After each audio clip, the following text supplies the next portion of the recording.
नमस्कार दोस्तों, आपका स्वागत है। आज की ये जो कहानी है थोड़ी सी दुख भरी मुझे लगी और मैंने जब देखी तब मुझे भी बहुत बुरा लगा।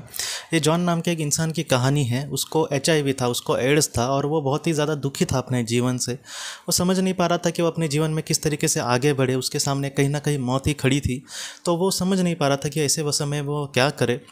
जब उसके पूर्व के जन्म को देखा गया या फिर उसके आत्मा के जर्नी को देखा गया, तब उसको ये पता चला कि कहीं ना कहीं वो अपने जीवन से जिम्मेदारी से नहीं आगे बढ़ रहा था। उसको ये लग रहा था कि जैसे जीवन में कुछ नहीं है, या फिर हम जिस तरीके से कुछ लोग ऐसे भी होते हैं, आपको भी पता होगा, कि जिनको जीवन में सब कुछ मिला फिर भी वो समाधानी नहीं रहेंगे। वो अपना अच्छे से सेहत का ख्याल नहीं रखेंगे, अपने शरीर का ख्याल नहीं रखेंगे, अपने बुरे कर्मों से वो डरेंगे नहीं।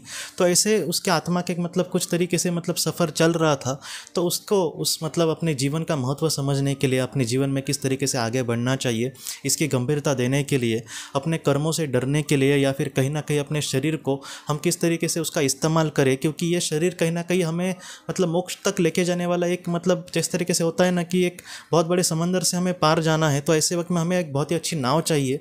तो नाव का काम कहीं ना कहीं ये शरीर हमें करता है मोक्ष तक जाने के लिए।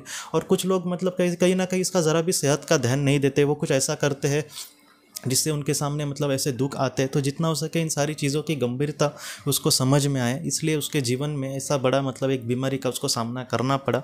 और जॉन यही कहता है कि आज मैं इन सारी चीज़ों को बहुत ही अच्छे से सीख गया हूँ, और वो आज कहीं ना कहीं उसके सामने जो परिस्थितियाँ है उसका बहुत ही अच्छे से सामना कर रहे। उसके सामने जिस तरीके से उसने यही कहा है कि मैं अच्छे कर्मों को, अच्छे विचारों को लेकर आगे बढ़ूंगा, मुझे मेरा क्या होगा मुझे नहीं पता, या फिर मैं उस भगवान के भी जब घर में चला जाऊंगा तब अच्छे कर्मों की वजह से मुझे बहुत ही ऊंचा भी वहाँ पर बिठाया जा सकता है मेरे अच्छे कर्मों की वजह से। तो इस तरीके से ये जॉन के साथ हुई थी घटना। ये कहीं ना कहीं बहुत बुरा लगता है। अगर जॉन बहुत ही अच्छे से ठीक हो जाए और बाद में वो अच्छी ज़िंदगी जिए तो बहुत खुशी मिलेगी।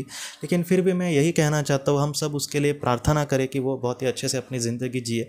लेकिन ये कहानी हमें यही सिखाती है दोस्तों कि हम अपनी जीवन की जो गंभीरता है उसको देखने की कोशिश करें। मेरे भी जीवन में कभी कभी कुछ ऐसे पल आते हैं जहाँ पर बहुत दुखी हो जाता हूँ, लेकिन मैं तभी यही सोचता हूँ कि भगवान ने जो नहीं दिया, या फिर मैं जिस चीज़ के लिए आज दुखी हूँ, उससे अच्छा है कि मैं ये देखूँ कि मुझे भगवान ने क्या दिया। तो उसके तब मैं सोचता हूँ, तब सारे सवालों के जवाब मिलते हैं कि ये मुझे भगवान ने कितने बड़े दिल से दिया। तो नहीं, तो दुखी मत हो। तो इस तरीके से मैं आपको भी कहना चाहता हूँ कि हमें जो नहीं मिला उससे हमें जीवन में क्या मिला उसको हमें देखने की कोशिश करनी होगी। हम ऐसा कुछ भी काम ना करें जिससे हमें कोई बीमारी हो, या फिर कुछ लोग बात एचआईवी की बात नहीं है दोस्तों, कुछ लोग कैसे शराब वगैरह पीते हैं, कुछ लोग ड्रग्स लेते हैं, कुछ लोग सिगरेट वगैरह पीते हैं। तो इसका बहुत बुरा असर हमारे शरीर पर पड़ता है। तो इस वजह से मैं आपको कहना चाहता हूँ कि इन सारी चीज़ों से जितना हो सके हम थोड़ा थोड़ा वो कम करें, और एक दिन उस लत को छोड़ दे। ये जो चीज़ें हैं वो कहीं ना कहीं हमारे शरीर पर बुरा उसका असर डाल रही है। तो इस शरीर को हम इस तरीके से वेस्ट ना करें तो सच में अच्छा है। मैं आपको यही कहना चाहता हूँ दोस्तों कि जीवन में चाहे कुछ भी हो, हम कहीं ना कहीं हमारी गलती या फिर हमारी कोई गलती की वजह से ऐसी सारी चीज़ें आई है, ऐसा हमारे सामने ना आए। बहुत बार आत्मा अच्छे प्रशिक्षण के लिए या फिर और भी चीज़ें सीखने के लिए खुद में कुछ ऐसा अलग से कुछ ऐसे चयन करती है जहाँ पर वो अपाहिज का, किसी अंधे का भी जन्म ले सकती है। क्यों? क्योंकि वो इन सारी चीज़ों से गुजर कर अपने आत्मा का विकास करना चाहती है। तो ऐसे वक्त में उसकी कोई भी गलती नहीं होती, लेकिन फिर भी उसके सामने बुरे पल ऐसे आ सकते हैं।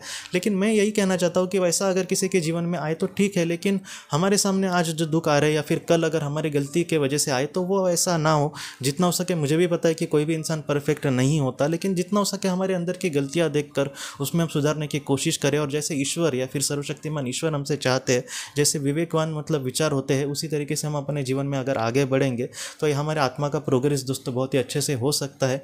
और एक पल ऐसा भी आ सकता है जहाँ पर हमें फिर से पृथ्वी पर ऐसे दुख भरे जीवन लेकर ना आना पड़े। जितना हो सके हम दुनिया को भी बहुत अच्छे से सीख दे सकते हैं, और जिनके सामने ऐसे पल है उनको भी उस दुख से मुक्त करने की अच्छे से कोशिश कर सकते हैं। इसलिए जितना हो सके इस जीवन को समझ कर हम जीवन में कुछ अच्छा करने की कोशिश करें, तो ये हमारी आत्मा के लिए बहुत ही ज़्यादा महत्वपूर्ण है दोस्तों। तो दोस्तों, हम अपनी अगली वीडियो में किसी नए विषय को लेकर मिलेंगे। तब तक आप अपने परिवार का ख्याल रखना। आपका बहुत बहुत धन्यवाद।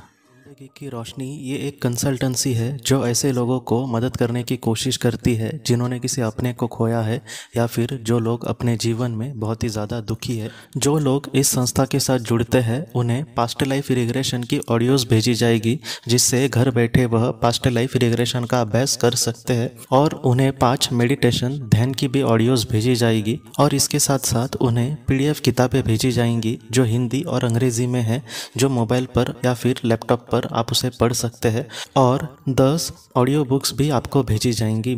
तो दोस्तों, अगर आप इस संस्था के साथ जुड़ना चाहते हैं तो कृपया इस नंबर पे व्हाट्सएप मैसेज करें। आपका बहुत बहुत धन्यवाद।